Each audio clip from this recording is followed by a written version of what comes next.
Let me tell you something you probably won't believe at first. My V-22 Osprey, that military tilt-rotor beast with enough muscle to flatten a pickup, almost got into a standoff with a white Lexus SUV, and honestly, it wasn't even a fair fight, not when the HOA president is driving the Lexus.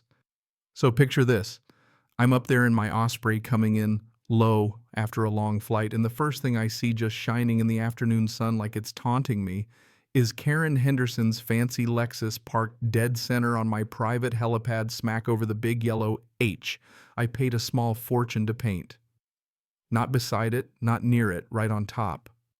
Now, you ever have one of those moments where you just grip the steering wheel a little harder, fighting the urge to laugh and scream at the same time? That was me.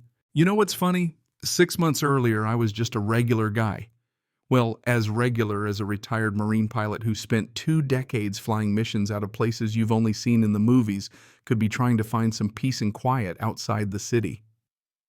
After I hung up the uniform, I started my own aerospace consulting gig, mostly because I didn't want some HOA suit telling me what size my flag could be or when I could take off in my own aircraft. I bought this 10-acre lot on the edge of Willowbrook Estates, enough space to fly close enough to town for business. The Helipad. All legal FAA sign-off environmental review, and I even invited the neighbors over for a Q+ and an A. Most folks loved it, especially the kids. But Karen, Karen, sat in the back with her arms crossed, already planning her next move. She called my helipad an eyesore that would destroy property values. Yeah, she said it out loud in front of everyone. I showed her study's property values actually go up with luxury helipads. She sniffed and muttered she'd find a way to shut me down. First came the notes, purple ink passive-aggressive stuff about excessive noise from walking on gravel or unauthorized altitude of American flag. Next, the fines. $50 for my grass being too tall. My yard looked like Augusta National, by the way. $100 for my windsock FAA required. $200 for disturbing the peace when I ran a pre-flight at 2 p.m. on a Saturday. It got comical. But you know what? I paid them all. My lawyer said build a paper trail, so every note, every fine, every weird email documented, photographed, saved. Turns out she was just building my case for me. Even the other board members started distancing themselves. Bob Martinez, the treasurer, caught me at the mailbox one evening and mumbled, "She's gone too far, but nobody wants to get on her bad side." Then last Tuesday, I get home from a business trip, 3 days gone, dead tired, and there's her Lexus right on my helipad, not near it on it. Laminated note on my hangar. This illegal landing zone is hereby closed by order of the Willowbrook Estates HOA board. Only Karen's signature, no board backing. So I call her up, try to keep it civil, and she answers on the first ring, practically giddy. "I'm protecting the neighborhood from your reckless endangerment," she says. "Touch my car and I'll have you arrested for theft." I explain about federal jurisdiction, FAA approvals, all that. She laughs, tells me the FAA has no say on HOA property. I just hang up and call my lawyer, the FAA, the cops, and for good measure, every board member. Everyone except Karen is stunned they didn't know a thing. Thursday rolls around. Weather's perfect. I check the Osprey over at the municipal airport. Big rotors, big presence, not the kind of bird you mess with.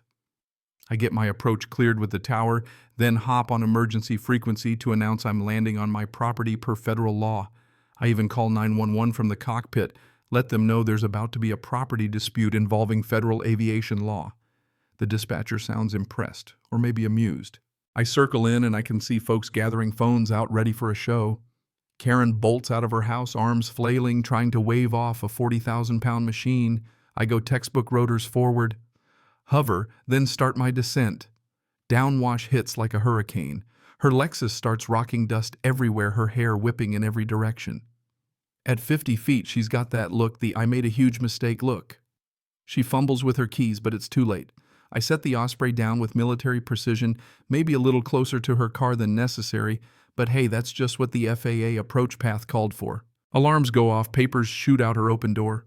Violation notices, I bet. Neighbors are loving it. By the time I cut the engines, Karen's screaming about lawsuits, federal charges, and something about me trying to murder her with a military weapon. Police and paramedics are already there. Sergeant Davidson, cool as ice, listens to her rant, then turns to me and asks if I want to press charges, trespass, obstruction of a federal facility, Interference with aviation. Karen, bless her heart, grabs his arm and insists he arrest me. He calmly unhooks her hand and says, "Ma'am, you're now being detained for assault on a police officer." Her face when they click the cuffs, priceless. Now here's where it gets wild. FAA shows up. Inspector walks the scene, takes notes, shakes his head. Says the only damage to her car was a cracked windshield, probably pre-existing. My insurance guy shows up, clears me of all blame. By dinner, the HOA calls an emergency meeting. Karen staggers in, disheveled, furious, and tries to rally her usual crowd. But one by one, the neighbors stand up. Margaret Chen talks about being fined for too many flowers. Robert Thompson tells how Karen measured his lawn with a ruler every week. The board votes to kick her out unanimously, and everyone cheers. She storms out promising doom, but nobody's buying it. Fast forward 3 months, federal court. Karen's lawyer argues she was protecting the neighborhood. Prosecutor drops a stack of evidence so tall it could be used as a doorstop, emails, fines, everything. Judge isn't having it, calls Karen's interpretation of the law borderline delusional. 2 years probation, 300 hours community service with aviation nonprofits, and 50 grand in fines. She's banned from coming within 500 feet of my property. The look on her face as the sentence lands red, then white, then honestly almost purple, was something you just don't forget. Tears, desperate whispers to her lawyer, but it's over. Thing is, you'd think that's where the story ends, victory, justice, all that. But you know how it really works. 3 months later, there's a new president, new drama brewing, someone arguing about the paint color on my fence. That's life in suburbia. So what do you think? Was I in the right? Or do you buy Karen's side that property values trump everything, even federal law? Let me know down below. These stories never really end, do they?